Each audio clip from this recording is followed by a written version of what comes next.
খালি ঝুম করতে শিখেছে। হরি পুরাট সুন্দর দুতি কদম সন্নিবিত সদা হৃদয় স্কন্দরে স্ফুরিত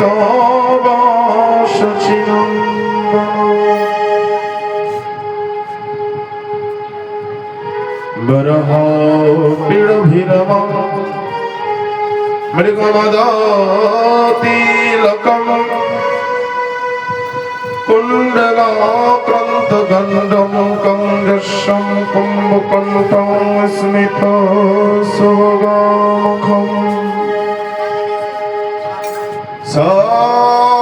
সাধরিণস্তু বীণু শ্যামং সন্तं ত্রিভঙ্গম রবিকরবসনম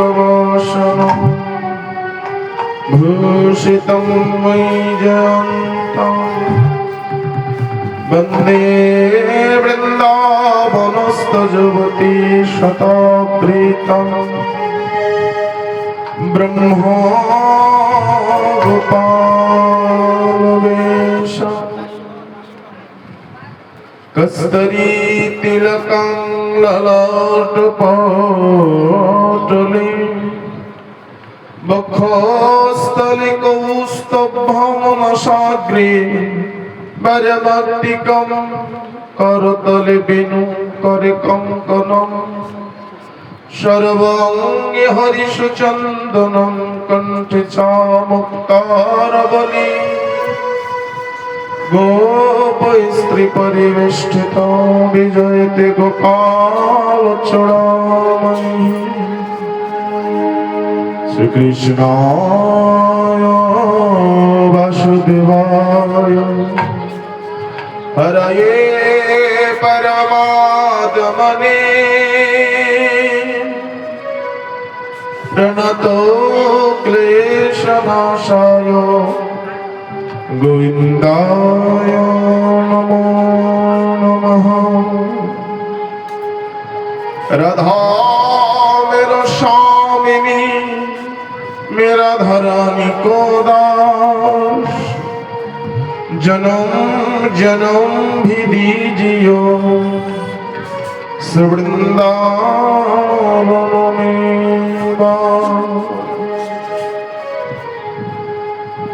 तुलसी काननं यत्र यत्र पद्मवनानि च पुराणं पठनं यत्र तत्र सन्निहितानि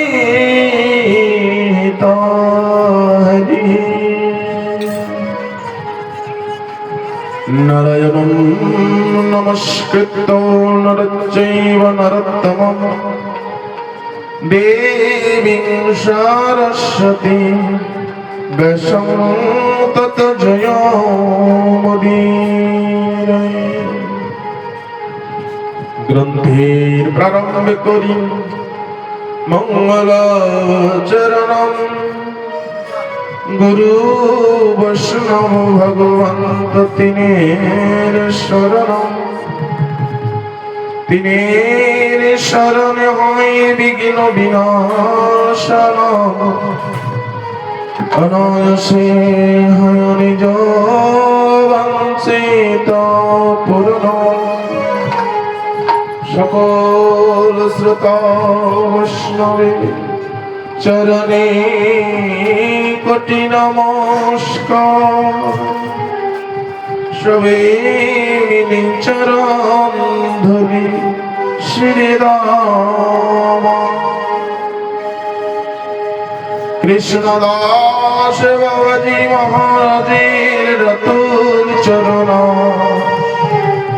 হরি গুণন কীর্তন বিলাস দাস অনুদাস। সবাই একটু দুবাহু প্রসারিত করো। হরে কৃষ্ণ হরে কৃষ্ণ हरे कृष्ण কৃষ্ণ কৃষ্ণ হরে হরে कृष्ण कृष्ण हरे हरे হরে রাম হরে রাম हरे राम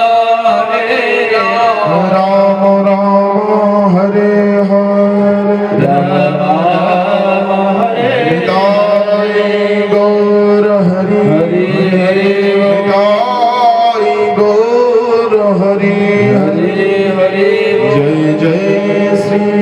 রাধে রাধা রানী কৃপাময়ী কৃপা করনা কৃপা করে বৃন্দাবনে নিয়ে চলনা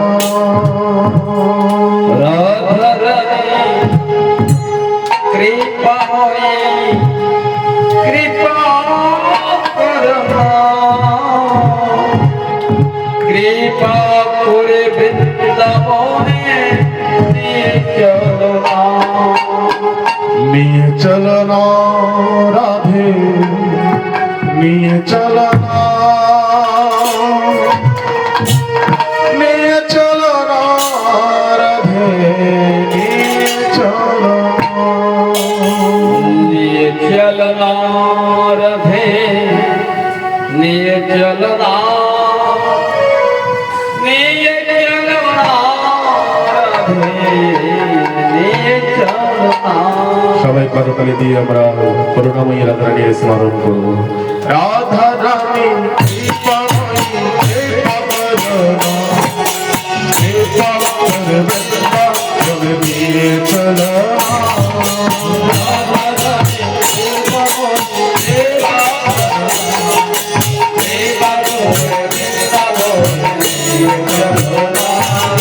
নিয়ে চলনা রাধে নিয়ে চলনা নিয়ে চলনা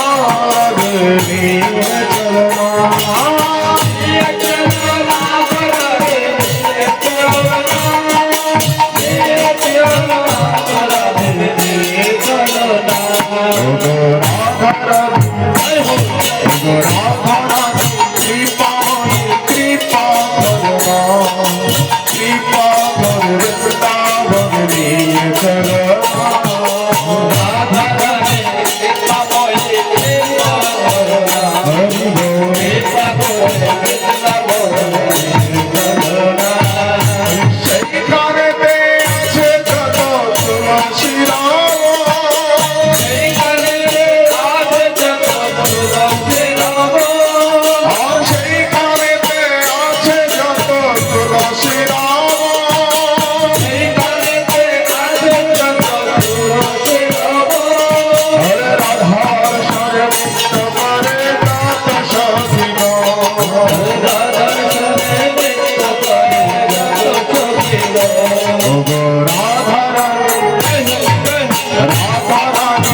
তোমার কৃপা বলে যাব মধুর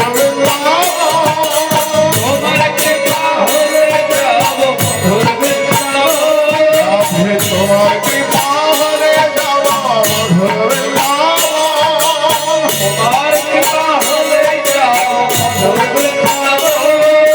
নয়ন ভরে দেখব আমি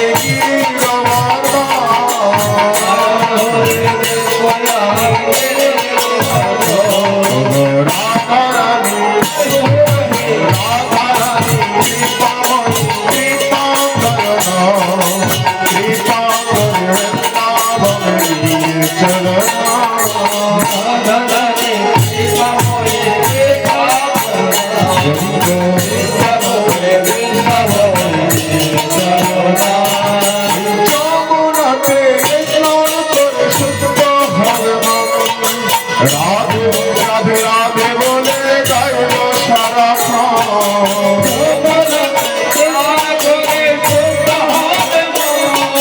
রাধে রাধে বলে গাইব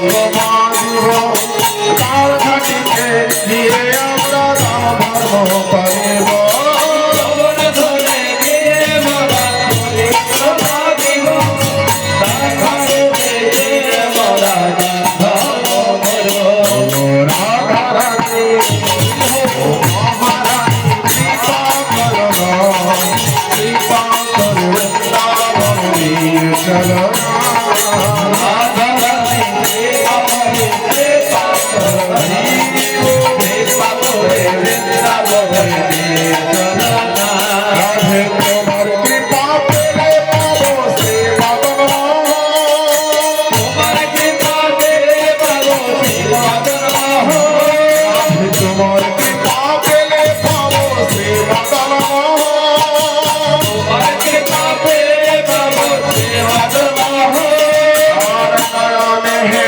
খোয় আমরা গিয়ে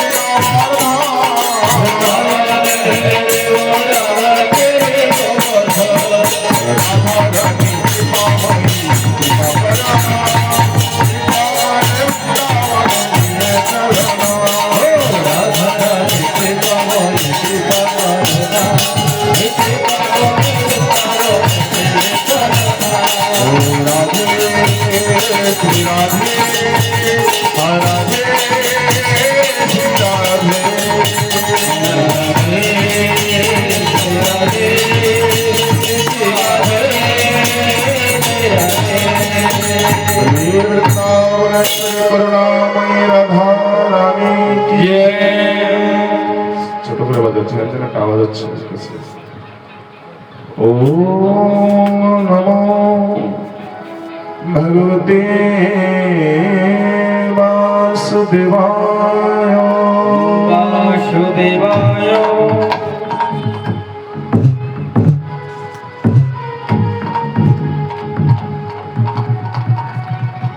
যদি মালা কোথায় গেল রবীন্দ্র বাবা একটু আসবে এদিকে। আমরা শ্রীমদ ভাগবতীর দশম স্কন্ধের আস্বাদন রেখেছিলাম, কিন্তু দুর্যোগের কারণে আমরা ভাগবত থেকে বিশ্রাম রেখেছিলাম। আজ আমরা সেখান থেকে আবার আস্বাদন রাখবো। আমরা গতকাল রাসস্থলীতে অবস্থান করছিলাম বংশীপটের নিকটে, যেখানে 300 কোটি গোপী সহিত ভগবান রাসলীলা করছেন। ত্রিভঙ্গি ভঙ্গিম রূপম বেনুনন্দম করঞ্চিতম গোপী মণ্ডলা মধ্যস্থম শোভিতম নন্দনন্দনম। এক কৃষ্ণ দুই গোপী, কিন্তু মধ্যস্থানে স্বয়ং রাধারানীর সাথে ভগবান নৃত্য করছেন। করুণাময়ী রাধারানীর মনে হলো, দেখো কৃষ্ণ আমায় কত ভালোবাসে। সমস্ত সখী দুটি আর আমার বেলায় একা কৃষ্ণ আমার হয়ে নৃত্য করছেন। যেই মাত্র এই চিন্তন করলেন, অখিল ব্রহ্মাণ্ডপতি ভগবান সেখান থেকে উদ্ভব হলেন। করুণাময়ী তখন রাধারানী কৃষ্ণকে না দেখে তখন হাত রমণ প্রেম কঞ্চি কঞ্চি মহাভুজা দাশয়ন্তে কৃপায়ামি সখে দর্শন সন্ধীনম। অনাথ অনাথ অনাথ বলে ক্রন্দন করছেন, আর নয়ন জলে ভেসে কোথায় কোথায় বলে ক্রন্দন করছে। রাধা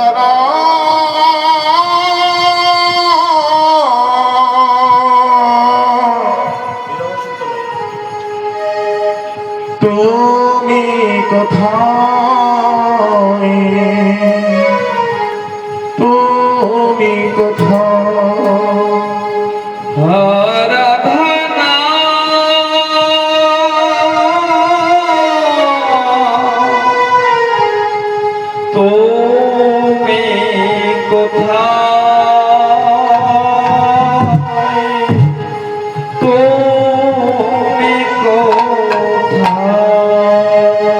সখীগণ কৃষ্ণ হারিয়ে খুঁজতে খুঁজতে রাধারানীর নিকটে গেলেন।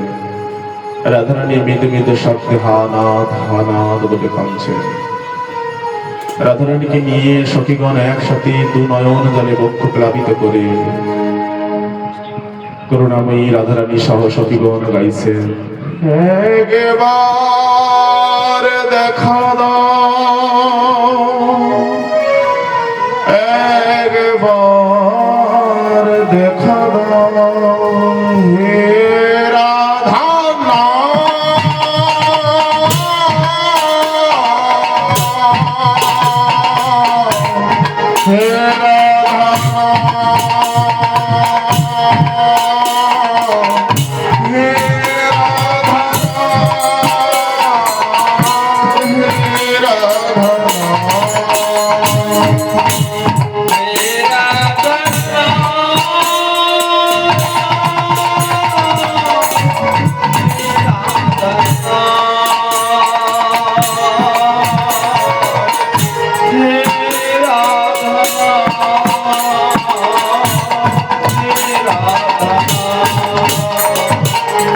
তুমি কোথায়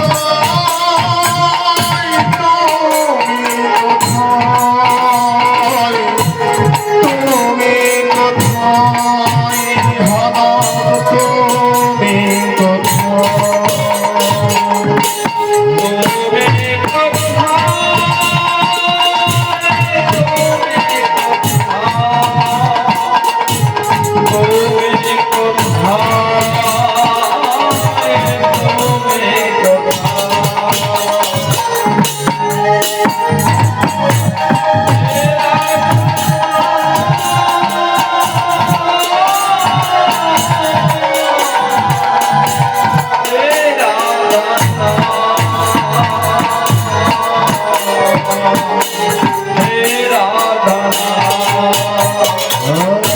বসরি বজা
গোপীগণ নয়ন জলে বক্ষ প্লাবিত করতে করতে আজ কৃষ্ণচন্দ্রকে স্মরণ করছেন। সখীগণ বলছেন, হে রাধে, আজ গোবিন্দ যে আমাদের ছেড়ে চলে গেল, তোর প্রাণনাথ যে আমাদের ছেড়ে চলে গেল। রাধারানী বলছেন, সখীগণ, কৃষ্ণ আমাদের ছেড়ে চলে গেল, কৃষ্ণের লীলা আমাদের নয়নগোচর হচ্ছে। নয়ন বলে তাকাচ্ছেন, বুঝে বুঝে দেখছেন। দেখ, ওই যে গোবিন্দ 7 দিন 7 রাত যেমন ভাবে গিরিগোবর্ধন ধারণ করেছিল, আমরা সবাই তার ছত্র ছায়ায় বসে বসে তার ওই অপ্রাকৃত রূপ মাধুরী দর্শন করেছিলাম। ভগবান প্রত্যেক দিন গোষ্ঠে যেতে আর আমরা দুয়ারে দাঁড়িয়ে দাঁড়িয়ে তাকে দর্শন করতাম। কৃষ্ণ আমাদের থেকে চলে গেছে, কিন্তু কৃষ্ণের যে লীলা, কৃষ্ণ কথা আমাদের তো এখনো হৃদয়। আই সখীগণ, আমরা বসে বসে সেই কৃষ্ণের লীলা স্মরণ করি। গোপীগণ যমুনা তটে বসে বসে কৃষ্ণ বিরহে যে গীত আস্বাদন করেছিল তা ভাগবতে গোপী গীত নামে পরিচিত। ভাগবতের মধ্যে ভ্রমর গীত, বেণু গীত, গোপী গীত, বিরহ গীত, চারটি গীত আস্বাদন। কৃষ্ণ দ্বৈপায়ন বেদব্যাস চারটি গীতের আস্বাদন দিয়েছেন। এখন আসুন আমরা ভাগবতী স্মরণে এই যে গোপী গীত 19টি শ্লোক, আমরা সেই গোপী গীতের কিছু অংশ আস্বাদন করব। সবাই মাথায় একটু ঘন্টা দেবেন, যার যে ওড়নি আছে একটু ঘন্টা দিন।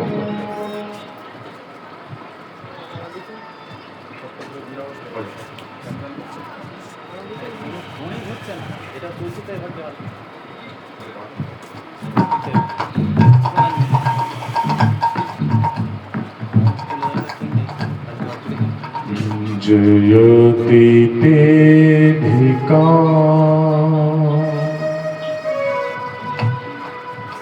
जन्मना ब्रज श्रूयत इंदिरा शाश्वतये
সাধু জাত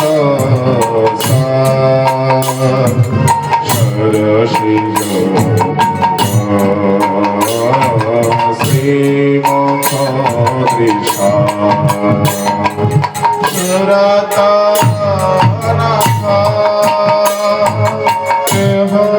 সরকদাসিকা বরদানি নাকা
ফুল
संस्मृते भरा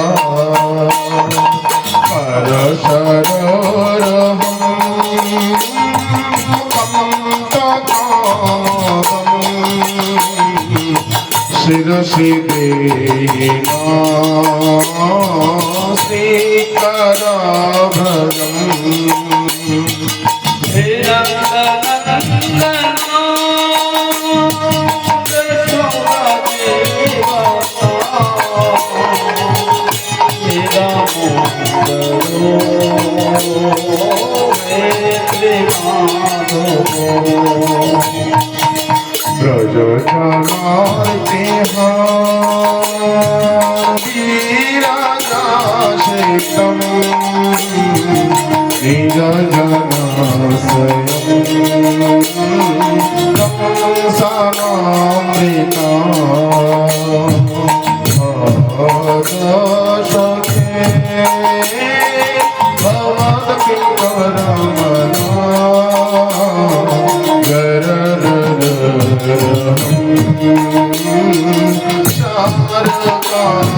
গোপীগণ যমুনার বন্তলে বংশীবাটে বসে বসে নয়ন জলে প্লাবিত হয়ে গোবিন্দের এই লীলা স্মরণ করছে। তব কথামৃতম তপ্ত জীবনাম কবিভীড়িতাম কল্মষাপহম শ্রবণ মঙ্গলাম শ্রীমদাদতাম ভূমিগ্রান্তিতে ধুরিদার্জনা। ভগবান গোপীগণের হেন বিরহ গীতে আর ধৈর্য ধরতে পারলেন না। ভগবান গোবিন্দ এসে সেখানে উপস্থিত হলেন। গোপীগণের মনের আনন্দের সীমা নাই। সমস্ত সখীগণ গোবিন্দকে পেয়ে যেন প্রাণ ফিরে পেলেন। আর সমস্ত গোপীগণ তখন গাইতে লাগলেন, শ্যাম শ্যাম শ্যাম শ্যামের চাঁদে চাঁদ বদনে দাঁড়ালো, চাঁদের পামে চাঁদ বদনে দাঁড়ালো, শ্যাম শ্যাম শ্যাম শ্যামের চাঁদে চাঁদ বদনে দাঁড়ালো, চাঁদের পামে চাঁদ বদনে দাঁড়ালো, শ্যামলতা ভুজ দিয়ে কাননে বেড়ালো, শ্যামলতা ভুজ দিয়ে কাননে বেড়ালো, চাঁদ চাঁদ চাঁদ বদনে দাঁড়ালো, চোরাবেনি ফেরা ফিরি ফেরা ফিরি বাহু, হরি পূর্ণিমার চাঁদ দেখো গ্রাসিল রাহু, আর কনকের গতি ভেদি কালিন্দে বাহিল, আর নদীন জল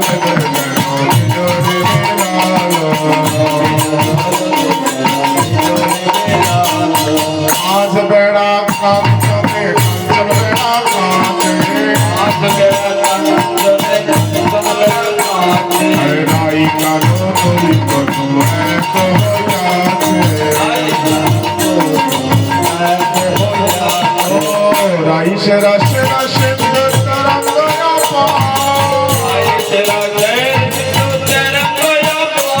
আর ডুবিল নাগর বন নদন সাদা,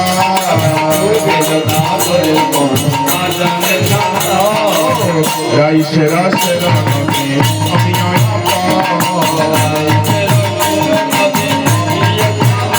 হরে কৃষ্ণ রাধা হংস তাতে দিতে সে সাদা,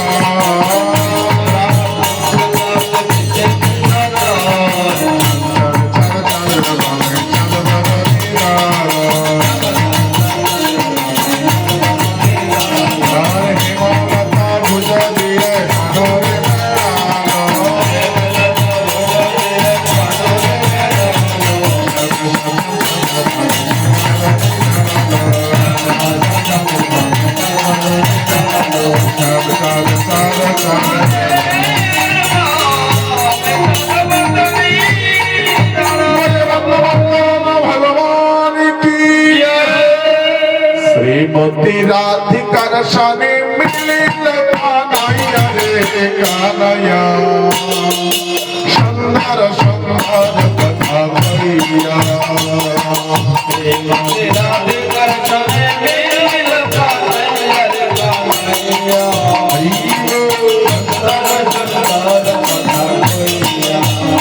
আমার শ্রীমতী রাধিকার সঙ্গে শ্রীমতী রাধিকার সঙ্গে মিলিল কানাইয়া রে সুন্দর সুন্দর কথা কইয়া আহা সুন্দর সুন্দর কথা কইয়া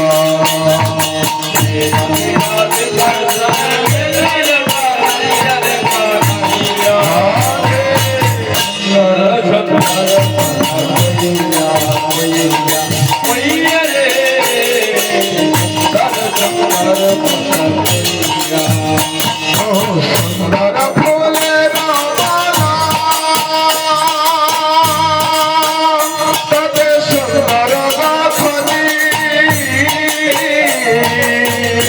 আমার সুন্দর ফুলের মালা ওরে তো সুন্দর গাছনি আর শ্যামঙ্গে আহা শ্যামঙ্গে দাও মালা গাইরা রে বলিয়া রে সুন্দর সুন্দর কথা কইয়া কইয়া রে সুন্দর সুন্দর কথা কইয়া আমার শ্রীমতী রাধিকার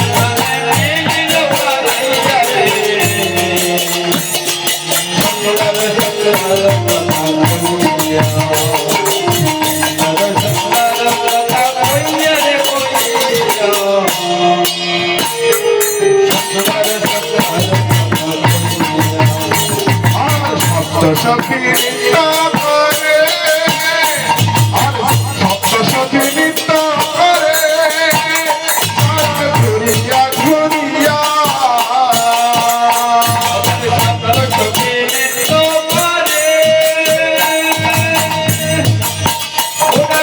ঘুরিয়া ঘুরিয়া আমার আরেক সখী আমার আরেক সখী নৃত্য করে রাধে বলিয়া রে সুন্দর সুন্দর কথা কইয়া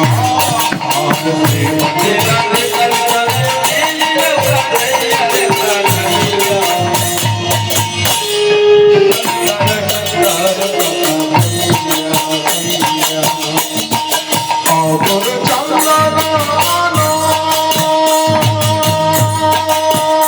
আলোকটাতে ভরিয়া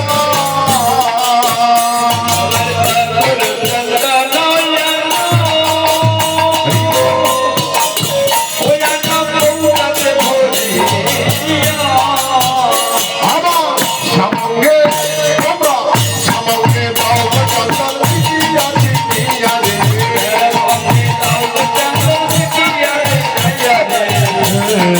সুন্দর সুন্দর কথা কইয়া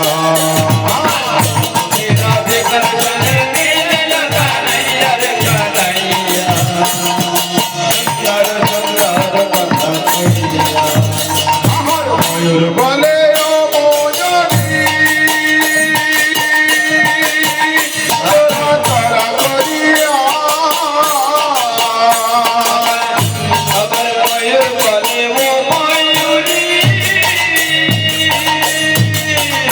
ওরা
हरे সরকার কি এভাবে ভগবান সমস্ত গোপীগণ সমস্ত সখীগণের মনোবাঞ্ছা পূর্ণ করলেন। পরবর্তীতে তিনি অরিষ্টাসুর বধ করলেন। আর সেই অরিষ্টাসুর বধ করার পর রাত্রে সমস্ত সখীগণের সাথে মিলন হয়েছেন। রাধারানী বলছেন গোবিন্দকে স্পর্শ করবি না। গোবিন্দ বলছেন কেন? বললেন, তুমি পুরুষ অর্থাৎ ষাঁড় হত্যা করেছো, তাই তোমার গোহত্যা পাপ হয়েছে। কানাই বললেন, আমি আবার কখন ষাঁড় হত্যা করলাম? আমি তো অসুর হত্যা করলাম। তখন করুণাময়ী রাধারানী বললেন, তাতে কি হয়েছে? তুমি তো ওই অসুর রূপ ষাঁড়, তো অসুর ষাঁড় ছিল অসুর, তাই ষাঁড়কে বধ করেছো, এই জন্য তোমার গোহত্যার পাপ হয়েছে। বললেন কেন? বললেন, যেমন দেবরাজ ইন্দ্র অসুরকে বধ করা সত্ত্বেও তার ব্রহ্মহত্যা পাপ হয়েছিল, তেমনি তুমি অসুর হলেও সে যে ষাঁড় রূপে এসেছিল, এই জন্য তোমার গোহত্যা পাপ হয়েছে। এই জন্য তুমি পাপী, তাই তোমাকে স্পর্শ করবো না। কানাই বললেন, তাহলে উপায়? বললেন, পৃথিবীর সমস্ত তীর্থকে যদি তুমি তীর্থভূমিতে গিয়ে তাহলে যদি স্নান করতে পারো সরোবরে, তাহলে তোমার সমস্ত পাপ ক্ষয় হবে। গোবিন্দ বললেন, সারাটা জীবন ধরে যদি আমি এভাবে তীর্থস্থান ভ্রমণ করি, তাহলে তোমার সময় বাহিত হয়ে যাবে। তাহলে উপায় কি নাই? করুণাময়ী বলেন, উপায় তো জানি না। বললেন, তাহলে সব তীর্থস্থান যদি এখানে এসে আমি স্নান করি তাহলে হবে? বলেন হবে। করুণাময়ী রাধারানীর কথায় শ্যামসুন্দর চরণ দিয়ে আঘাত করে একটি কুণ্ড তৈরি করলেন, নাম হলো শ্যামকুণ্ড কি জয়। সমস্ত তীর্থকে পুষ্করিণী থেকে প্রয়াগ থেকে সমস্ত জলাশয় তীর্থকে এনে ৬০০০ তীর্থকে এনে সেখানে আনলেন, স্নান করলেন। করুণাময়ী রাধারানী আবার পুনরায় রাসক্ষেত্রে মিলন হচ্ছেন। গোবিন্দ বলছেন, কোনো না সংসারে কোনো না কোনো কর্ম করে তোমরা কোনো না কোনো পাপ করেছো, এই জন্য আমি তোমাদের সাথে আর মিশবো না। করুণা বলি, দেখো গোবিন্দের একটা ছোট কুণ্ড তৈরি করে বড় অভিমান হয়েছে, নাও আমরাও কুণ্ড তৈরি করব। যেখানে অরিষ্টাসুরকে আষাঢ় দিয়েছিলেন সেখানে মাটি সরে গেছিল, সেই নরম মাটিতে কঙ্কন ভেঙে একটা কুণ্ড তৈরি করলেন, নাম হলো কঙ্কন কুণ্ড। কিন্তু করুণাময়ী রাধারানী যেহেতু কুণ্ড ঘটেছেন, তাই সেই করুণাময়ী নাম অনুসারে নাম হলো শ্রী রাধা কুণ্ড। শ্যামসুন্দর বলছেন, কুণ্ড তো করেছ, জল পাবে কোথায়? বললেন, দেখো শ্যামসুন্দর, তুমি বসে বসে শুধু দেখো। বনদেবীকে আহ্বান করলেন, হাজার হাজার কলসি এলো। গোপীগণ কি করলেন? সব ওই মানসিক গঙ্গা থেকে জলানয়ন করার চেষ্টা করলেন। শ্যামসুন্দর সমস্ত তীর্থভূমিকে বললেন, তোমরা যদি করুণাময়ী কৃপা না পাও, তাহলে তোমরাও ব্রত থাকতে পারবে না। সমস্ত তীর্থ গিয়ে করুণাময়ীর ধ্যান করতে লাগলেন, চরণে পড়তে লাগলেন। শ্যামসুন্দর ইঙ্গিত করলেন, করুণা করো রাধারানী। রাধারানী সবাইকে করুণা করলেন। শ্যামকুণ্ডর পাড় ভেঙে রাধাকুণ্ডে জলকার হয়ে গেল। আজও যুগল ঘাট, যেখানে শ্যামকুণ্ড রাধাকুণ্ড, তার মধ্যস্থলে যুগল ঘাট। বলি শ্যামকুণ্ড রাধাকুণ্ড এভাবে ভগবানের ধীরে ধীরে ব্রজধাম লীলা সাধন করছেন। এদিকে কংস একের পর এক অকাসুর, বগাসুর, তৃণাসুর, ঐষ্টাসুর ইত্যাদি অসুর পাঠিয়ে যখন কৃষ্ণকে কিছু করতে পারলেন না, তারা বড় চিন্তিত হলেন। সমস্ত অসুরদের নিয়ে মিটিংয়ে বসেছেন। এমন সময় দেবশ্রীপাদ নারদ গিয়ে সেখানে উপস্থিত। কংস, তুমি রাজা, কিন্তু তোমার জ্ঞান বড় সীমিত। কেন গুরুদেব? বলেন, এই একটা করে অসুর পাঠাচ্ছ আর ও অনায়াসে বধ করে দিচ্ছে। শোনো, আমার কথা শোনো। এই কিছুদিন পর যে তোমার ধনুর্যজ্ঞ হবে, আর ওই ধনুর্যজ্ঞের নিমন্ত্রণ হেতু তুমি কৃষ্ণ বলরামকে মথুরায় নিয়ে এসো, আর সদল বলে সৈন্যবাহিনী নিয়ে তুমি কৃষ্ণকে বধ করতে, বলরামকে বধ করতে বড় সুবিধা হবে। পরীক্ষিত মহারাজ জিজ্ঞাসা করলেন, নারদ তো ভগবানের পরম ভক্ত, কিন্তু গুরুদেব এইভাবে কেন ভগবানকে বিপদে ফেলবার চেষ্টা করছেন? তখন সুখদেব গোস্বামী চরণ বলছেন, বিপদ নয়, বরং এই সংসারকে পরিত্রাণ করার জন্য কংসের হাত থেকে যাতে উদ্ধার হওয়া যায়, তাই ভগবানকে যত তাড়াতাড়ি এসে এই লীলা সমর্পণ হয়, এই কংস বধ লীলা হয়, তাই নারদ মানে করছেন। কিন্তু মথুরা থেকে নিমন্ত্রণ পাঠাতে যাবেন কে? সমস্ত অসুরগণ বললেন, একজন আছে যাকে নন্দরাজ বড় বিশ্বাস করবে। কে সে? নকুল মহারাজ। আপনার অজান্তে কে কৃষ্ণ ভক্ত, গোবিন্দ গুণকীর্তন করে, আর নন্দ মহারাজের সাথে বড় মিত্রতা আছে, একেই পাঠানো হোক। যদিও কংসের রাজসভায় অকুরের কোনো সম্মান ছিল না, কেননা অসুরের রাজ্যে অসুরেরাই সম্মান পায়, চোরের রাজ্যে চোরেরাই সম্মান পায়, অধার্মিক রাজার রাজ্যে অধার্মিকরা সম্মান পায়, ধার্মিকরা কখনো সম্মান পায় না। তাই কংস তো অসুর, তাই অসুরের সম্মান আছে, কিন্তু অক্রুরের সম্মান নাই। এখন পাঠানো হলো, সিপাহী যাও অক্রুরকে সংবাদ দাও। অক্রুর রাজমহলে এলেন। হে রাজন, কি আদেশ এ দাসের প্রতি? শোনো অক্রুর, ধনুর্যজ্ঞ আসছে কয়েকদিন পর, আর এই ধনুর্যজ্ঞের নিমন্ত্রণ হেতু বিভিন্ন রাজ্যে আমি নিমন্ত্রণ পাঠাবো, কিন্তু তোমাকেও এক জায়গায় যেতে হবে। বলুন মহারাজ, আমায় কোথায় যেতে হবে? বললেন, তুমি দিব্য রথ নিয়ে প্রভাত হলে তুমি বৃন্দাবনের পথে রওনা দাও। সেখানে নন্দ মহারাজকে নিমন্ত্রণ করবে এবং আসবার সময় কৃষ্ণ বলরামকে রথে তুলে নিয়ে আসবে, এ আমার আদেশ। অক্রুর মহারাজ এখানে আদেশ পেয়ে কুঠিয়ায় গিয়ে মনে মনে ভাবছেন, কংস নিশ্চিত কৃষ্ণ বলরামকে ক্ষতি করবার জন্য এই মথুরায় আনার চেষ্টা করছে। এখন মনে মনে ভাবছেন, আমি যদি মথুরা থেকে যদি কৃষ্ণ আনতে না যাই, তা কংস আমায় বধ করে দেবে। কংসর হাতে, অসুরের হাতে বধ হওয়ার চেয়ে একবার বৃন্দাবনে গিয়ে ওই কৃষ্ণ বলরামের চরণ ধরে একবার প্রণাম দণ্ডবাদ করে তাদের দর্শন করে অন্তত মৃত্যুবরণ করি। তাই অক্রুর মহারাজ সারাটা রাত চিন্তা করছেন, আর মনে মনে ভাবছেন, কি এমন পুণ্য করলাম, সারাটা জীবন তো অসুরের অন্ন অসুরের সঙ্গ করে গেলাম, কি এমন পুণ্য করলাম যে কংস হাজার হাজার অসুর সৈন্য থাকতেও আমাকে আদেশ দিল।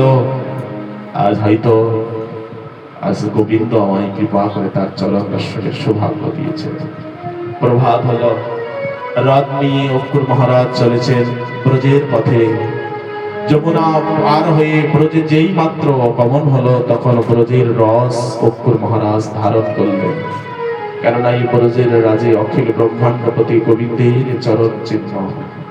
মনে মনে ভাবছেন, আমি যে কৃষ্ণকে আনতে যাব, কৃষ্ণকে যদি আনি তাহলে তো কংস বধ করে যেতে পারে। এমন সময় অখিল ব্রহ্মাণ্ডপতি ভগবান অক্রুরের মনোশক্তি বাড়াবার জন্য দেখলেন এক বৃক্ষ পরে বসে আছেন এক টুনটুনি আর একটা বাজ পাখি। তারা দুজন দুজন কথা বলছেন, দুজন দুজন কৃষ্ণ নাম করছেন। বাজ পাখি বলছেন, কৃষ্ণ আমার, তুই কৃষ্ণ বলবি না। টুনটুনি বলছেন, কৃষ্ণ সবার, কেন আমি নাম করবো না? আমি ছোট বলে কি কৃষ্ণ নাম করতে পারবো না? বাজ পাখি বলছে, দেখ আমি বড়, আমার শক্তি বেশি, আমি যা বলছি তোকে শুনতে হবে। কেননা জোর যার মুল্লুক তার, কিন্তু গোবিন্দ ভক্তের কাছে কারো আর জোর কাটে না। টুনটুনি বলছে, তুমি আমায় মারো ধরো যাই করো না কেন, আমি কৃষ্ণের নাম ছাড়তে পারবো না। বাজ পাখি কয়েকবার মানা করলেন, টুনটুনি শুনলেন না। দেখছেন কে? অক্রুর মহারাজ দূর থেকে দেখছেন আর ভাবছেন, দেখি তো ব্রজের এই দুই পাখি এত কলহ হচ্ছে কেন? দেখলেন টুনটুনি বলছেন, আমি কৃষ্ণ নাম করবো, তুমি আমায় যাই করে নাও। আর বাজ পাখি বলছেন, কৃষ্ণ নাম করলে তোমাকে বধ করে দেবো। এমন সময় টুনটুনি আরো জোরে জোরে কৃষ্ণ নাম করছেন, বাজ পাখি বলছেন, দাঁড়া তোকে এবার বধ করবো। যেই মাত্র বধ করতে আছেন, টুনটুনি কৃষ্ণ কৃষ্ণ কৃষ্ণ বলে চিৎকার করে এক বিশাল দেহ ধারণ করেছেন। আর সেই দেহ দেখে বাজ পাখি ভয়ভীত হয়ে পালিয়েছেন। অক্রুর মনে মনে ভাবছেন, একবার কৃষ্ণ নামে যদি টুনটুনি বাজ পাখিকে হারাতে পারে, তাহলে স্বয়ং কৃষ্ণ যদি কংসের সম্মুখে যায়, এই পৃথিবীর রাজা কংস হলেও কংস তাকে কিছু করতে পারবে না। কেননা কৃষ্ণ হলো জগতের রাজা, আর কংস হলো একটা রাজ্যের রাজা। অক্রুর মহারাজ চলেছেন নন্দ রাজার গৃহে। গোবিন্দ এবং বলরাম আগে বার্তা দেওয়ার জন্য কিছুটা দূরে এসে দাঁড়িয়ে থাকলেন। দেখলেন এক সূর্য সমজ্যোতি দাঁড়িয়ে আছে। অক্রুর রথ থেকে নেমে কৃষ্ণ বলরামকে প্রণাম করলেন।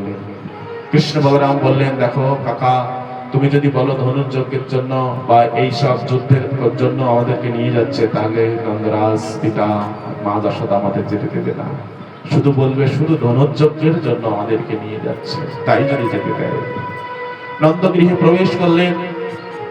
নন্দরাজ আসন দিলেন। কৃষ্ণচন্দ্র একটা জলের গাড়ো নিয়ে আসলেন। বলরাম একটা পাত্র নিয়ে আসলেন। কৃষ্ণ জল ঢালছেন আর বলরাম চরণ ধৌত করছেন। কিছুক্ষণ পর কৃষ্ণ বলছেন, দাদা তুমি জল ঢালো, আমি একটু চরণ ধৌত করি। বলরাম জল ঢালছেন, কৃষ্ণচন্দ্র চরণ ধোয়াচ্ছেন। অক্কুর তো চরণে হাত দিতে দেবেন না। নন্দ মহারাজ বলছেন, তুমি শান্ত হও অক্কুর, তোমার পুত্র সম, আর পুত্রকে ছোটদেরকে চরণে হাত দিতে কোনো সমস্যা নয়। কিন্তু অক্কুর মহারাজ মনে মনে ভাবছেন, নন্দ মহারাজ বাৎসল্য প্রেমী, শুধু পুত্র ভাবছেন, কিন্তু তিনি তো পুত্র নয়, অখিল ব্রহ্মাণ্ডপতি ভগবান। কিন্তু নন্দ রাজার কথা শুনে তিনি শান্ত হয়ে চরণ ধৌত করছেন, আর নয়ন জলে বক্ষ প্লাবিত হচ্ছে। চরণ ধৌত হলো। নন্দ মহারাজ জিজ্ঞাসা করছেন, রাজন হঠাৎ মথুরা থেকে কেন ব্রজে আগমন? অক্কুর বললেন যে কিছুদিন পর রাত প্রভাত হলেই, একদিন পরেই ধনুর যজ্ঞ, তাই কংস আপনাদের সমস্ত ব্রজবাসীকে নিমন্ত্রণ করতে বলেছেন, আর প্রভাত হলে রথে করে আপনার 2 সন্তানকে মথুরায় নিয়ে যাওয়ার আদেশ দিয়েছেন। যেই মাত্র মথুরায় যাওয়ার আদেশ শুনেছেন, সেই মাত্র মা যশোদা মূর্ছিত হয়ে গেছেন। আর নন্দরাজ ঘরে গিয়ে যশোদার জ্ঞান ফিরিয়ে বলছেন, হে অক্কুর, তুমি তো অক্কুর নও, তুমি আমার জীবনে কুর হয়ে, কুর অর্থাৎ যন্ত্রণা, তুমি তো সুর হয়ে আমার জীবনে এসে আজ দেখা দিলে।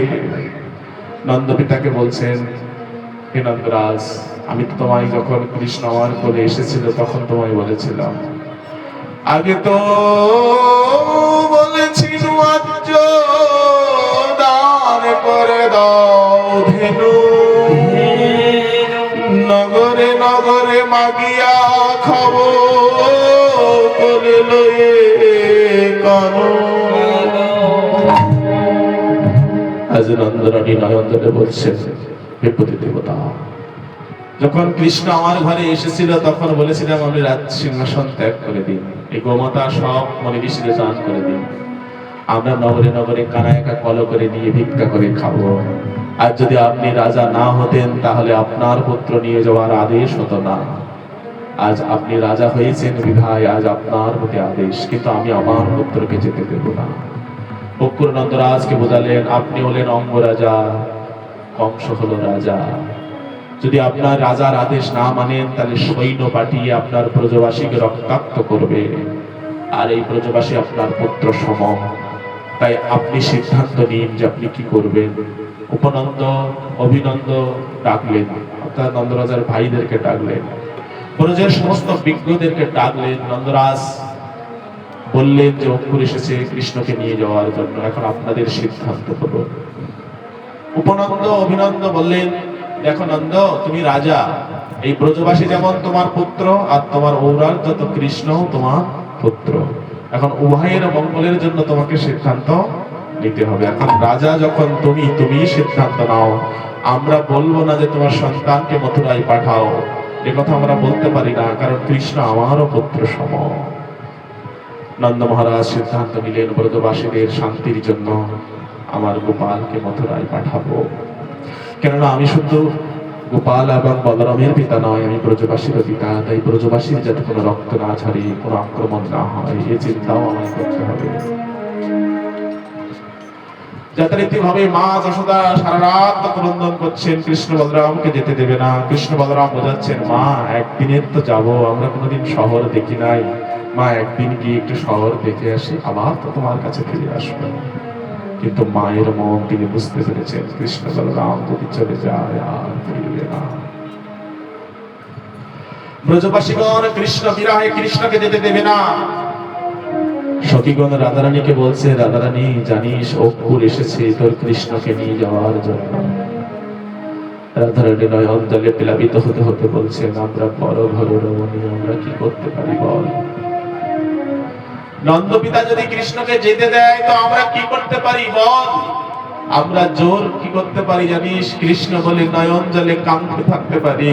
আর আমাদের নয়ন জলায় যদি ব্রজের রাস্তা যদি ভিজে যায়, মথুরায় যাওয়ার সময় অক্কুরের রথ যদি গেড়ে যায়, আর রথ যদি না যায়, তাহলে আমরা কৃষ্ণকে পেতে পারি। চল সখী, আমরা কৃষ্ণ কৃষ্ণ বলে কাঁদি। প্রভাত হলো, সমস্ত শাখাগণ এসে বললেন, কৃষ্ণ তোকে ছাড়া আমরা গোষ্ঠে যাই না, তুই যদি চলে যাস আমরা কি করে থাকবো। কৃষ্ণ বলছেন, কেন, সবাই মিলেই তো যাবো। অক্কুর বলছেন, রথে তো দুজনের বেশি ধরবে না। বলে, দেখ আমরা রথে আগে যাই, তারপরে তোরা গরুর গাড়িতে করে সবাই আয়, আমরা একসাথে রাজমহল দর্শন করব, আনন্দ করব, খেলা করব। পিতার সাথে তোরা আয়। গোপীগণ বলছেন আমরা যদি শাখা হতে পারতাম তাহলে কৃষ্ণের সাথে যেতে পারতাম। নারী না করিত বিধি, তোয়া হেন গুণনিধি, লইয়া ফিরিতাম দেশে দেশ। বিধাতা আমাদেরকে নারী গুণে নারী রূপে পাঠিয়েছে, তাই কৃষ্ণ তোমার সাথে যেতে পারি না। মনে করি সঙ্গে যাই গুরুজনার ভয় পাই, আমি রহে মনে করছেন গোপীগণ আমরা তোমার সাথে যাই, কিন্তু আমরা পরঘর রমণী, আমরা চাইলেই কৃষ্ণ তোমার সাথে যেতে পারি না। রাধারানী একে অপরকে জড়িয়ে সখীগণ ক্রন্দন করছেন। অপুরে রথে উঠেছেন কৃষ্ণ বলরাম, মা যশোদা কৃষ্ণ বিরহে মূর্ছিত। নন্দ মহারাজের চরণে প্রণাম করে, উপনন্দ অভিনন্দ চরণে প্রণাম করে, নন্দন কাকার চরণে প্রণাম করে, পিসিমার চরণে প্রণাম করে, আজ ব্রজবাসীর চরণে প্রণাম করি কৃষ্ণ বলরাম রথে উঠেছেন। গোপীগণ মধ্যপাতে সব শয়ন করে আছেন, ক্রন্দন করতে করতে বলছেন, হে অপুরাজ, যদি তোমার রথ নিয়ে যেতে হয় তাহলে আমাদের দেহের ওপর দিয়ে তুমি রথ চালিয়ে নিয়ে যাও, আমাদের প্রাণটা নাশ করে নিয়ে যাও, কেননা ওই কৃষ্ণ যদি চলে যায় তো আমাদের প্রাণটাও চলে যায়। এই অধর দেহ রেখে কি লাভ? তোমার ওই রথের চাকা দিয়ে আমাদের দেহটাকে পিষে দিয়ে আমাদেরকে বধ করে তুমি কৃষ্ণকে নিয়ে যাও। কৃষ্ণচন্দ্র রথ থেকে নামলেন, করুণাময়ী রাধারানীকে বললেন, রাধারানী চিন্তা করো না, একটা দিন তো ব্যাপার, ধনুর্যজ্ঞ হবে, তারপরের দিন আমরা আবার চলে আসবো। তবে রাজা রাজমহল তো এই নাও, এই বংশীটা আমি তোমার হাতে দিলাম। এই রাজমহলে গিয়ে আমার বংশীর কি কাজ? এই ব্রজেই আমার বংশী, সুতরাং করুণাময়ী এই ব্রজের দায়িত্ব আজ তোমার কাছে দিয়ে গেলাম। আজ জগৎ তোমাকে ব্রজেশ্বরী বলে তোমাকে ডাকবে, এই ব্রজের দায়িত্ব আজ তোমায় দিয়ে দিলাম। রাধারানী নয়ন জলে বক্ষ প্লাবিত হচ্ছেন, কৃষ্ণচন্দ্র সান্ত্বনা দিয়ে অপুরের রথে উঠলেন।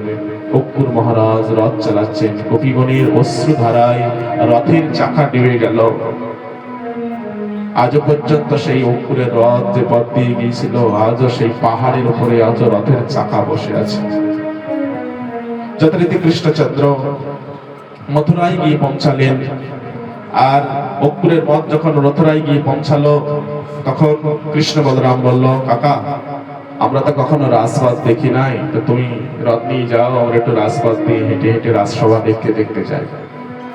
অপুর মহারাজ কৃষ্ণ বলরামকে রাজপথে নামিয়ে দিলেন।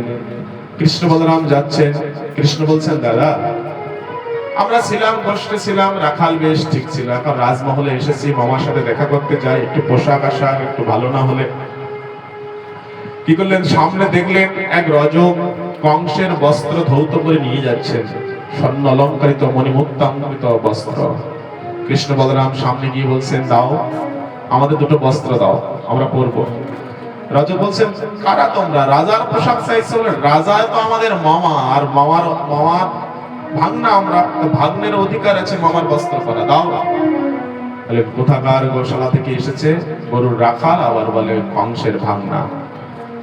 দিলেন না। তখন যখন না দিলেন তখন এক চড় মারলেন, রজকের মস্তক ছেদ হয়ে গেল। সমস্ত মথুরাবাসী দু পাড়ায় দাঁড়িয়ে, দুই রাস্তায় দুপাশে দাঁড়িয়ে কৃষ্ণ বলরামের উপমা ধরে যাচ্ছেন। পোশাক তো নিলেন, কিন্তু পোশাকগুলো পরে দেখলেন কংসের পোশাক, বড় বড় ঢিলা ঢিলা পোশাক। কৃষ্ণ বলছেন, দেখ পোশাক তো পেয়েছি দাদা, কিন্তু এই পোশাক পরে কি করে হাঁটবো? সামনে দেখলেন এক দর্জির দোকান, দর্জির দোকানে গিয়ে বললেন, আমাদের গায়ে গায়ে খাপ খাপ আটিয়ে দাও। দর্জি ভাবলেন, যদি কথা না শুনি, রজকের এক চড়ে মস্তক ছেদ করেছে, আমার না জানি কি হয়। কি করলেন? সমস্ত পোশাকগুলো সুন্দর করে খাপে খাপে আটিয়ে দিলেন সুন্দর করে। এখন বলরাম বলছেন, কৃষ্ণ পোশাক তো হলো, একটা সুন্দর পঞ্চফুলের মালা, শোভা মালা যদি গলে হতো তাহলে আরো সুন্দর হতো। দেখলেন সুদামা মালাকার, যিনি নিত্য কংসের জন্য মালা গাতেন, কিন্তু কংসের জন্য নয়, মনে মনে ভাবেন কোন দিন ভগবান তুমি আসবে, এই অসুরের জন্য মালা গাতে গেতে কি জীবনটা শেষ করব, যদি একবার তোমার গলে পড়াতে পারতাম। আজ সুদামা মালাকার বলছেন, ও সুদামা মালাকার, মালা দেবে? কেন দেব না প্রভু, তোমার জন্যই তো নিত্য মালা গাঁথি, কিন্তু অভিলাষ পূরণ হয় না।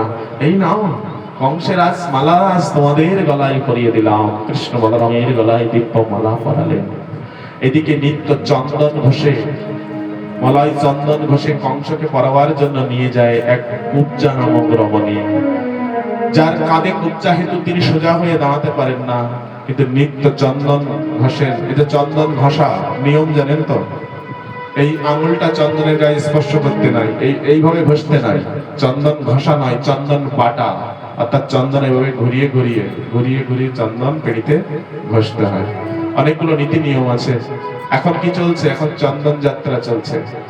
অক্ষয় তৃতীয়া থেকে 21 দিন ভগবানের এখন চন্দন যাত্রা চলছে, অর্থাৎ আজ ভগবানের গায়ে দেখুন, আমাদের গিরিরাজের কপালে দেখুন, তিনি প্রত্যেক দিন চন্দন দান করেন। প্রত্যেকটা বিগ্রহে 21 দিন চন্দন যাত্রা চলছে, ভগবানের চন্দন মাথা হবে। এর আমরা অনেক কাহিনী, রেমুনায় গোপীনাথের কথা, মাধবেন্দ্রপুরী এই সাথে ভগবান এই লীলা করেছিলেন। যা হোক, আমাদের অনেক দূরে যেতে হবে, আজ ভাগবত বিশ্রাম দিবস। যতটা কুব্জা প্রত্যেকদিন চন্দন ঘষে আর ভাবে সারাটা জীবন কি অসুরের চন্দন ঘষে যাব? একবার যদি আমার প্রাণনাথের গোবিন্দের মস্তকে এত গোবিন্দের অঙ্গে চন্দন দিতে পারতাম। অখিল ব্রহ্মাণ্ডপতি ভগবান অন্তর্যামী পিছন থেকে হাঁকছেন, ও কুব্জা সুন্দরী, ও কুব্জা সুন্দরী। কুব্জা মনে মনে ভাবছেন, সবাই আমাকে দেখে উপহাস করে, আজ অন্য মাধুর্যপূর্ণ সুরে, এমন মিষ্টি সুরে কে আমায় উপহাস করছে, আমি নাকি সুন্দরী। শরীরটা ঘাড় তাকাতে পারে না এমন কুব্জা, শরীর ব্যাগ দিয়ে তাকাতে হয়। শরীরটা ঘুরে তাকালে যে অপ্রাকৃত মাধুরী গোপাল কৃষ্ণ আসছেন, বলরাম দাদা আসছেন। মনে মনে নয়ন জলে ভাবছেন, ভগবান তোমার কত পানি যে এতদিন তাকিয়ে আছে, শেষ পর্যন্ত তুমিও আমায় উপহাস করছো। কৃষ্ণ বলছে, কোথায় উপবাস করছি গো, আমি তো তোমায় সুন্দরী বললাম। কুব্জা বলছে, আমি কোথা থেকে সুন্দরী হলাম, আমার 3 বাজা পাকা। বললেন, শোনো, আমি কখনো বাইরের সৌন্দর্য দেখে সুন্দরী বলি না, যার মনটা সুন্দর আমি তাকে সুন্দর বলি, কেননা আমি অন্তর্যামী, কখনো ভগবান কারো বাহির দেখে কাকে বিচার করে না। বলরাম বলছেন, তুই যখন সুন্দরী বলেছিস, তাহলে কুব্জার মনোবাঞ্ছা পূর্ণ কর, ওকে সুন্দর করে দে। কি করলেন ভগবান? এক চরণ দিয়ে পায়ের উপরে পা দিলেন, আর একটা হাত দিয়ে চিবুক দিয়ে উঁচু করে ধরলেন। আর যেই মাত্র চিবুক উঁচু করে ধরলেন, কুব্জা সোজা হয়ে গেল, আর অপূর্ব একটা সুন্দর রমণীতে রূপান্তরিত হবে। বলি অখিল ব্রহ্মাণ্ডপতি ভগবান কি জয়। কুব্জা তো সুন্দর হলেন। কুব্জা বলছেন, প্রভু আমার মনের অভিলাষ, আপনাকে একটু চন্দন দেব। দাও দাও, চন্দন দেওয়ার জন্যই তো তোমার কাছে এসেছি। চন্দন দিলেন। গোবিন্দ, আর একটা মনের ইচ্ছা, চলো আমরা কুঠিয়ায়, আমি তোমাকে পতিরূপে পেতে চাই। গোবিন্দ বললেন, এই জন্য তো তোমার ত্রেতা যুগের থেকেই তোমাকে চিহ্নিত করে রেখে দিয়েছি। ত্রেতা যুগে এই কুব্জা ছিল সর্বনাশা, তাই কুব্জা করে পাঠিয়ে দিয়েছি, কেউ যাতে তোমাকে আর গ্রহণ না করতে পারে। এখন তোমায় সুন্দর করেছি, তোমার মনোবাঞ্ছা পূর্ণ করব, তবে আগে কার্যটা করে নি, তারপর তোমার মনোবাঞ্ছা পূর্ণ করব। চলেছেন কংস মহারাজ বড় বিচলিত। কৃষ্ণ বলরাম এসেছেন, এদিকে মথুরাবাসী কংসের জয়ের পরিবর্তে জয় দিচ্ছেন, বলি নন্দনন্দন ভগবান কি। আর এই ধ্বনি কংসের কাছে পৌঁছাচ্ছেন। কংস বলছেন, এত বড় সাহস, আমার জয়ের ধ্বনি পরিবর্তে ওই ঘোষের বেটার জয়ের ধ্বনি দিচ্ছে। তাই কি করলেন, যে কুবলয় হাতি মত্ত পান করিয়ে ছেড়ে দিয়েছেন। আর হাতি যে এসেছেন, কৃষ্ণ বলরাম দুটো দাঁত নিয়ে এমন ভাবে আষাঢ় দিয়েছেন, হাতির দেহ চলে গেল, দাঁত দুটো কাঁধে নিয়ে চলেছেন। কৃষ্ণ বলরাম বলছেন, দাদা আগে আমার যে ধনুকটা একটু দেখে আসে, যে যজ্ঞ করবার জন্য আমাদের নিমন্ত্রণ করে নিয়ে এসেছে, আগে দেখে আসে। কি করলেন কৃষ্ণ বলরাম? 2 হাতির দাঁত নিয়ে, যেখানে সেপাহীগণ দ্বারা সুরক্ষিত করা আছে ধনুর্বাণ, যে ধনুর্বাণে ঠাকুরের কাছে বর পেয়েছেন, যে ধনুর্বাণ ভাঙবে তার হাতে কংসের মৃত্যু হবে, অর্থাৎ মৃত্যুবাণ, তাই তাকে সুরক্ষিত রাখা হয়েছে। কৃষ্ণ বলরাম সেখানে গিয়ে উপস্থিত হয়েছেন। তার কাঁধে বড় বড় দন্ত দেখে অসুরগণ ধীরে ধীরে বলছেন, একে আর কিছু বলা যাবে না, এত বড় হাতি যখন নিমেষের মধ্যে বধ করতে পারে, তাহলে আমাদের কি হবে? কৃষ্ণ বলছেন, দাদা এইটুকু ধনুর্বাণ তো, ইয়ে তো আমারই বাঁশির স্বরূপ। অসুরগণ বলছেন হাসতে হাসতে, আরে বালক, আমরা 21 জন মিলে এই বাণটা নাড়াতে পারি না, আর বলছে একটু বাঁশি স্বরূপ, নড়িয়ে দেখো তো আগে। বলরাম বলছেন, দেখবে তো দধি মাখন ছানা খাওয়ার গোপাল, একবার শক্তিটা দেখো গোপাল, একটু দেখাও তো। যেই মাত্র গোপাল স্পর্শ করেছেন হুড়মুড় করে ধনুর্বাণ ভেঙে গেছেন। আর কৃষ্ণ বলছেন হাসতে হাসতে, দাদা তুলবো কি, তুলবার আগেই তো ভেঙে গেল। আর শব্দ কংসের কাছে পৌঁছে গেছে। কংস তখন বুঝতে পেরেছেন মৃত্যু তো অবশ্যম্ভাবী আমার এসে গেছে। তাই কি করলেন, দুই চানুর আর মুষ্টিককে পাঠালেন দ্বন্দ্ব যুদ্ধের জন্য। চানুর আর মুষ্টিক অনায়াসে গোবিন্দ এবং বলরাম আষাঢ় মেরে বধ করলেন। এদিকে কংস উপায় না পেয়ে উগ্রসেন এবং দেবকী এবং বসুদেবকে বধ করবার জন্য চেষ্টা করলেন। কৃষ্ণচন্দ্র এক লাভে রাজার যে সিংহাসনে উঠলেন, এক হাত দিয়ে তার মুষ্টির চুল ধরে তার নিচেই ফেলালেন। মুষ্টির আঘাত করতে করতে কংসকে বধ করলেন। বলি কংস মর্দন ভগবান কি। কংসকে বধ করলেন। কারাগারে প্রবেশ করে বসুদেব এবং দেবকীকে বন্ধন মোচন করলেন। উগ্রসেনকে কারাগার থেকে বের করে পুনরায় আবার মথুরা রাজ সিংহাসনে বসালেন। নন্দ মহারাজ এবং সমস্ত সখাগণ গেলেন। যজ্ঞ সম্পন্ন হলো। কৃষ্ণ বলরাম নন্দপিতার দিকে তাকিয়ে আছেন, যদি নন্দপিতা আমাদের নিয়ে যায় তাহলে তো আমরা অবশ্যই ব্রজে যাব। কিন্তু নন্দপিতা এসে বললেন, দেখো কৃষ্ণ বলরাম, এই মথুরায় দেবকী এবং বসুদেব বহুদিন পর আজকে তাদের হাসি মুখ দেখছি, তাই তোমরা কিছুদিন এখানে থাকো, তারপর তোমরা ব্রজে যেও। দেবকী এবং বসুদেবের অনুমতি নিয়ে তোমরা ব্রজে যেও। এই কথা বলে নন্দরাজ সখাগণ সবাই নিয়ে ব্রজে চলে গেলেন। প্রাণকে মথুরায় রেখে দেহটা নিয়ে তারা ব্রজে চলে গেলেন। এদিকে উগ্রসেন ভাবলেন যে কৃষ্ণ বলরাম এতদিন তো গোষ্ঠী বিচারণ করেছেন, তাই তাদের একটু শিক্ষা দরকার। তাই তিনি কি করলেন, গুরু শিক্ষা অধ্যয়নের জন্য অবন্তী নগরে শান্তিমুনির আশ্রমে পাঠালেন। 64 দিনে 64 কলা বিদ্যা অর্জন করলেন। কলা অর্থাৎ কি, গান বাজনা করা একটা কলা, গান একটা কলা, বাজনা একটা কলা, দেহচর্চা একটা কলা, যে কোনো একটা কার্যই হলো একটা শিক্ষণীয় কলা। এভাবে 64 দিনে 64 কলা বিদ্যা অর্জন করে আজ কৃষ্ণচন্দ্র মথুরায় ফিরে আসবেন। তাই গুরুদেবের কাছে দক্ষিণা দিতে গেলেন। গুরুদেব, তুমি গুরু দক্ষিণা গ্রহণ করো। গুরুদেব বললেন, আমি সেই গুরু নয় যে আমি গুরু দক্ষিণা নেব, ব্যবসা করতে এসেছি, আমি ব্যবসা করতে আসি নাই। এই সংসারে যারা গুরু দীক্ষা দিয়ে শিষ্যের কাছ থেকে অর্থের কামনা করে তারা গুরু নয়, তারা ব্যবসায়িক। এগুলো সৎ গুরুদেব নয়। শান্তিমণি মল্লিক বললেন, আমি কিছু চাই না, কিন্তু তোমার মা অর্থাৎ গুরু মাতা তোমাদের পেয়ে তার সন্তানকে ভুলে আছেন, তাই তার কাছে গিয়ে তুমি জানাও। গুরু মাতার কাছে গেলেন। গুরু মাতার কাছে বললেন, মাতা গুরু দক্ষিণা স্বরূপ তুমি কি চাও? বললেন, শোনো গোপাল, তোমাকে পাইয়ে আমার স্বয়ং পুত্রকে আমি ভুলে গেছি, সুতরাং গুরু দক্ষিণা নয়, তোমাদের গুরু ভ্রাতাকে তুমি আমার কাছে ফিরিয়ে দাও। কৃষ্ণ বলরাম প্রভাস যজ্ঞের নিকটে গেলেন। যেখানে প্রভাস ঘাট, সেখানে গিয়ে সাগরকে আহ্বান করলেন, আমাদের গুরুপুত্রকে ফিরিয়ে দাও।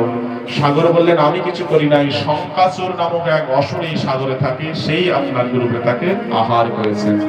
সাগরে প্রবেশ করে যুদ্ধ করে শঙ্কাচুরকে বধ করলেন। আর শঙ্কাচুর যখন বধ হলেন তখন চরণে ধরে বললেন, প্রভু আমি আপনার হাতে বধ হচ্ছি, কিন্তু কথা দিন আমি যেন আপনার হস্তে অবস্থান করতে পারি। ভগবান বললেন, ঠিক আছে, প্রয়োজন হলে আমি তোমাকে হস্তে ধারণ করব। এই জন্য ভগবান কুরুক্ষেত্রের রণাঙ্গনে যে শঙ্খ ধ্বনি করেছিলেন সেই পঞ্চজন্য শঙ্খ তিনি ধারণ করেছিলেন। যথারীতি ভাবে গুরুদেবের অস্থি নিয়ে নরকে গেলেন। নরক থেকে যম মহারাজার কাছ থেকে গুরুদেবের পুত্রকে নিয়ে তিনি আবার গুরুদেবকে দান করে মথুরায় ফিরে এলেন। মথুরায় যখন ফিরলেন, মথুরাবাসীর মনে আনন্দের সীমা নাই। আজ রামচন্দ্র যেমন 14 বছর বনবাস থেকে যেমন আজ তাই ফিরলে যেরূপ আনন্দ অনুভব হয়েছিল, আজ মথুরাবাসীর সেই রূপ আনন্দ কৃষ্ণ এতদিন পর ফিরে এসেছে। সবার আনন্দের সীমা নাই। কৃষ্ণচন্দ্র সবার দিকে তাকিয়ে মনে মনে ভাবছে, এতটা দিন হয়ে গেল আমি ব্রজবাসীদের ছেড়ে এসেছি। 64 দিনের মাথায় মথুরাবাসী আমাকে দেখে এত আনন্দ, আর কয়েকটা মাস হয়ে গেল আমি ব্রজে চাই না। যে ব্রজবাসীগণ আমাকে না দেখলে তারা নয়ন জলে প্লাবিত হয়, যে গোমাতাগণ আমি ঘর থেকে না বেরোলে তারা হাম্বা হাম্বা হাম্বা বলে চিৎকার করতে থাকে, আমাকে না দেখে গাছের ময়ূরগুলো চিৎকার করতে থাকে, আমি না এলে ফুলের মৌমাছিগুলো ভন ভন করে গুঞ্জন তোলে না, আমার সখাগণ আমি না এলে তারা গোষ্ঠে যায় না। আমার গোপীগণ আমাকে একদিন না দেখলে তারা নয়ন জলে প্লাবিত হতো। আমার মাতা আমাকে নবনীত না দিলে যার মন চঞ্চলতা শান্ত হতো না। যে পিতা আমাকে না দেখলে তার মন চঞ্চলতা শান্ত হতো না। আজ এতদিন হয়ে গেল আমি ব্রজ থেকে দূরে আছি, না জানি আমার ব্রজবাসীগণ কি করছে। মথুরাবাসীর আনন্দ দেখে কৃষ্ণের এখন অনুভূতি হচ্ছে, তাই তিনি কি করলেন, রাজমহলের ছাদে গিয়ে যমুনার পানে তাকিয়ে অপালক দৃষ্টিতে তাকিয়ে আছেন, নয়ন জলে প্লাবিত হচ্ছে। উদ্ধব কৃষ্ণকে খুঁজতে খুঁজতে খুঁজতে খুঁজতে রাজমহলের ছাদে গিয়ে দেখলেন কৃষ্ণ যমুনার পানে তাকিয়ে আছে। আর কৃষ্ণের নয়ন জলের বক্ষ প্লাবিত হতে হতে নিজের শরীর প্লাবিত হতে আজ ছাদে এসে জল পড়ছে চরণ বেয়ে। যেই মাত্র উদ্ধব গিয়ে কৃষ্ণ বলে ডাকলেন, কৃষ্ণ চোখের জল লুকাবার চেষ্টা করলেন, কিন্তু উদ্ধব বুঝতে পারলেন কৃষ্ণচন্দ্রের কিসের দুঃখ। উদ্ধব বলছেন, যার জন্য মথুরাবাসীর এত আনন্দ তার চোখে জল। জিজ্ঞাসা করলেন, কৃষ্ণ তুমি ক্রন্দন করছো কেন? কৃষ্ণচন্দ্র বললেন, মনের কথা আমি কাকে বলবো? আমি যখন বৃন্দাবনে ছিলাম শ্রীদাম সুদাম দাম বসুদাম তাদের কাছে আমি মনের কথা বলতাম, কিন্তু দাদার সাথে তো মনের কথা বলা যায় না। এখানে দাদা ছাড়া তো আমরা আর কেউ নাই। উদ্ধব তুমি আমার বড় মিত্র, তাই তোমায় বলছি শোনো। আমার এই চোখের জল ওই ব্রজবাসীর জন্য, আমার পিতা আমার মাতা ওই ব্রজবাসীগণ আমাকে হারিয়ে এরকম ক্রন্দন করছে। তাদের কথা স্মরণ করে আমার চোখের জলের ধারা প্লাবিত হচ্ছে। আজ উদ্ধব কৃষ্ণচন্দ্রের চোখে জল দেখে মনে মনে ভাবছে, ভক্তরা ভগবানকে হারিয়ে চোখের জলে ভাসে, কিন্তু ভগবান ভক্তির জন্য কাঁদে, ভক্তির জন্য চোখের জলে ভাসে আমি প্রথম দেখলাম। জানি না ব্রজবাসী কেমন ভক্ত, যার জন্য অখিল ব্রহ্মাণ্ডপতি ভগবান তাদের জন্য চোখের জল ফেলছে। উদ্ধবের মনে মনে অভিলাষ হলো, যদি এই ভক্তের একটি দর্শন পেতাম। গোবিন্দ বলছেন, উদ্ধব তুমি আমায় একটু উপকার করতে পারবে?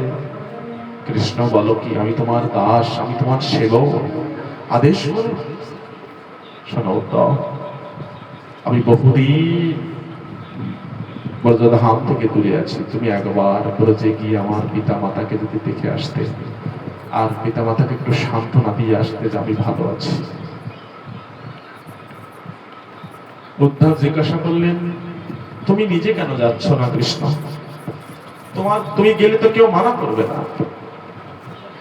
কৃষ্ণ বলছেন, উদ্ধব আমি যেতে পারতাম, কিন্তু আমি যখন দেবকী এবং বসুদেবের কাছে গিয়ে বলবো পিতা আমি একটু বৃন্দাবনে যাব, তারা আমায় যেতে দেবে না। আর আমি যদি বিনা আদেশে আমার পিতা নন্দরাজার কাছে যাই, তো পিতা বলবেন, গোপাল আমি তোমাকে শিক্ষা দেই নাই, গুরুজনের আদেশ নিয়ে তোমায় মথুরা থেকে বৃন্দাবনে আসতে বলেছিলাম, আর তুমি দেবকী বসুদেবের কাছ থেকে আদেশ না নিয়ে তুমি বৃন্দাবনে এসেছ। আরেকটি কারণ দেখালেন,